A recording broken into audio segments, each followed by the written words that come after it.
आप सभी का स्वागत है साहिल पांडे अकेडमी में। आज है 19 दिसंबर। तो चलिए जानते हैं आज के करंट अफेयर्स और उनसे बनने वाले कुछ महत्वपूर्ण क्वेश्चंस।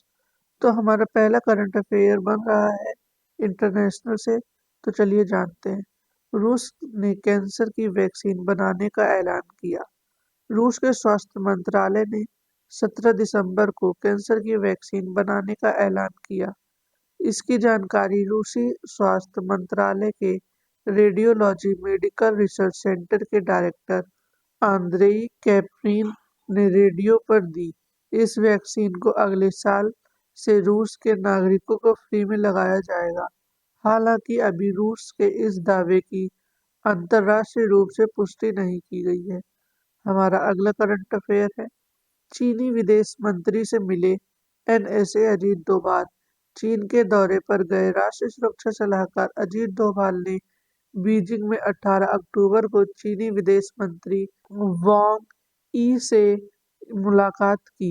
दोनों के बीच बैठक के दौरान वास्तविक नियंत्रण रेखा यानी एलएसी पर शांति और स्थिरता बनाए रखने और 4 साल से ज्यादा समय से ठप द्विपक्षीय संबंधों को बहाल करने सहित कई मुद्दों पर चर्चा की। हमारा अगला करंट अफेयर स्पोर्ट्स से है। आइए जानते हैं। रविंद्र चंद्र अश्विनी ने इंटरनेशनल क्रिकेट से संन्यास लिया। वे तीनों फॉर्मेट मिलाकर 287 मैच खेले हैं और 765 विकेट लिए हैं। अश्विनी भारत के दूसरे सबसे ज्यादा विकेट लेने वाले गेंदबाज हैं। उनसे आगे सिर्फ अनिल कुंबले हैं जिन्होंने 953 विकेट लिए थे। हमारा अगला करंट अफेयर है। अरुण कुमार साहू बुल्गारिया में भारत के अगले राजदूत बने। 18 दिसंबर को भारत सरकार ने आईएफएस ऑफिसर अरुण कुमार साहू को रिपब्लिक ऑफ बुल्गारिया में भारतीय राजदूत नियुक्त किया। वे 1996 बैच के आईएफएस ऑफिसर हैं। साहू के शीघ्र ही कार्यभार संभालने की उम्मीद है। तो आइए अब हम लोग क्वेश्चन आंसर अटेम्प्ट करेंगे। हाल ही में अंतर्राष्ट्रीय प्रवासी दिवस कब मनाया गया है? इसका सही आंसर होगा 18 दिसंबर को। आइए हम लोग इसका इम्पोर्टेंट पॉइंट जानते हैं। दुनिया भर में प्रवासियों के योगदान और समाजों को आकार देने में उनकी भूमिका का सम्मान करने के लिए मनाया जाता है। हमारा अगला क्वेश्चन है। हाल ही में उपराष्ट्रपति जगदीप धनखड़ ने कहाँ भारत के पहले भूविज्ञान संग्रहालय का उद्घाटन किया है? इसका सही आंसर होगा विशाखापट्टनम। हमारा अगला क्वेश्चन है। हाल ही में भारत और किस देश के बीच संयुक्त नौसैनिक अभ्यास स्लीनेक्स शुरू हुआ है? इसका सही आंसर होगा श्रीलंका में। आइए श्रीलंका से बनने वाले कुछ महत्वपूर्ण करंट अफेयर्स जानेंगे।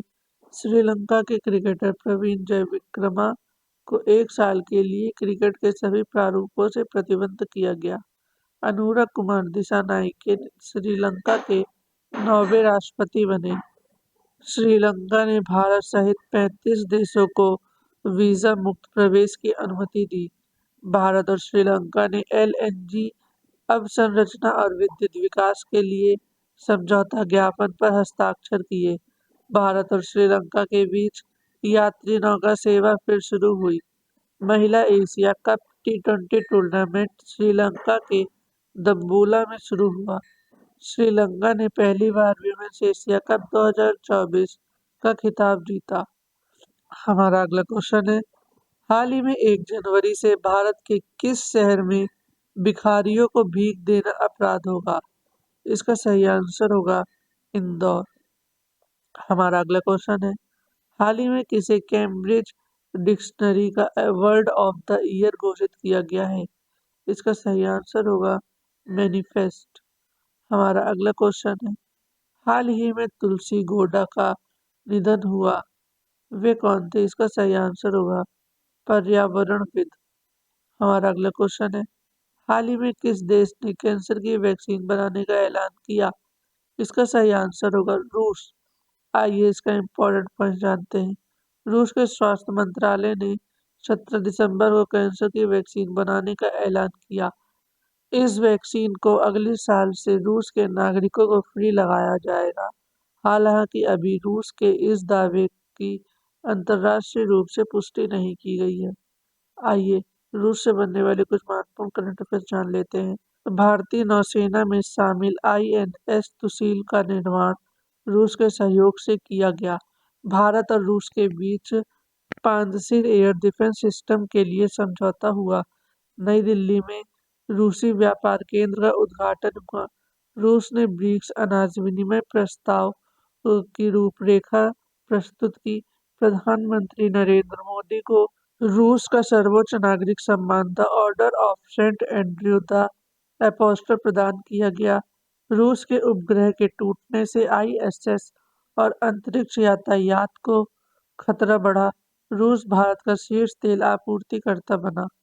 हमारा अगला क्वेश्चन है, हाल ही में किसने QS वर्ल्ड यूनिवर्सिटी रैंकिंग में भारत में दूसरा स्थान प्राप्त किया है? इसका सही आंसर होगा IIT खड़गपुर। आइए हम लोग इसको डिटेल में जानते हैं। QS world university ranking sustainability 2025 में IIT दिल्ली ने भारत में पहला स्थान हासिल किया, जबकि IIT खड़गपुर दूसरे स्थान पर है। इस QS रैंकिंग में देश की 77 यूनिवर्सिटी शामिल थी। आइए IIT से बनने वाले कुछ महत्वपूर्ण करंट अफेयर्स जानेंगे। IIT इंदौर के द्वारा 6G के लिए इंटेलिजेंट रिसीवर विकसित किया गया। IIT रोपड़ ने पेटेंट मैकेनिकल नी रिहैब डिवाइस विकसित की। भारतीय रेलवे को अधिक सुरक्षित बनाने के लिए IIT दिल्ली के साथ साझेदारी की गई। IIT गुवाहाटी ने बच्चों के लिए जगह बचाने वाले बहुउद्देशीय फर्नीचर विकसित किए। मेटा और इंडिया AI ने IIT जोधपुर में सेंटर फॉर जनरेटिव AI सृजन का अनावरण किया। DRDO ने IIT दिल्ली के साथ मिलकर advanced ballistic for high energy defeat light weight bullet proof jacket विकसित किया। हमारा अगला क्वेश्चन है, हाल ही में कौन बुल्गारिया में भारत के अगले राजदूत बने हैं? इसका सही आंसर होगा अरुण कुमार शाह। आइए हम लोग इसको डिटेल में जानते हैं। भारत सरकार ने IFS ऑफिसर अरुण कुमार शाह को रिपब्लिक ऑफ बल्गेरिया में भारत का राजदूत नियुक्त किया। वे 1996 बैच के IFS ऑफिसर हैं। आइए महत्वपूर्ण नियुक्ति से संबंधित कुछ महत्वपूर्ण करंट अफेयर्स जानेंगे हम लोग। दिनेश भाटिया को ब्राजील में भारत का राजदूत नियुक्त किया गया। श्री बाला सुब्रमण्यम को मालदीव में भारत का उच्च आयुक्त नियुक्त किया गया। अनुराग श्रीवास्तव को मॉरिशस में भारत का अगला उच्च आयुक्त नियुक्त किया गया। डॉक्टर नीना मल्होत्रा को स्वीडन में भारत का एम्बेसडर बनाया गया। वी वनलाल वन्ना को कंबोडिया में भारत का राजदूत नियुक्त किया गया। कुमार तुहिन को नीदरलैंड में भारत का राजदूत नियुक्त किया गया। स्वाति विजय कुलकर्णी को अल्जीरिया में भारत का राजदूत नियुक्त किया गया। तो इसी के साथ आज के हमारे करंट अफेयर्स खत्म होते हैं। वीडियो को लाइक करिए, शेयर करिए और सब्सक्राइब करना बिल्कुल ना भूलिए। हम कल फिर मिलेंगे अपने डेली करंट अफेयर्स के साथ में।